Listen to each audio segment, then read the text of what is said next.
Սկզբից սովետական միությունը եղել է Գերմանիայի դաշնակիցը, բայց իրար դեմ կռվել են։ Հետո այդ կռվի ժամանակ Թուրքիան, որը փաստած եղել է Գերմանիայի դաշնակիցը պայմանագրով ու մատակարարումներ արել է Գերմանիային, Գերմանիան պիտի հարձակվեր Թուրքիայի վրա։ Գիտես որտեղից։ Անկախ Հայաստանից։ Ճիշտ է, այդ ժամանակ Հայաստանը արդեն 20 տարուց ավել սովետական միության մաս էր կազմում ու անկախ Հայաստան չկար, բայց Ստալինգրադի ճակատամարտից հետո,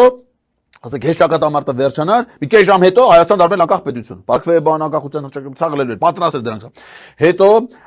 ուրեմն անկախ Հայաստանի Հանրապետությունից մի կողմից, մեկ է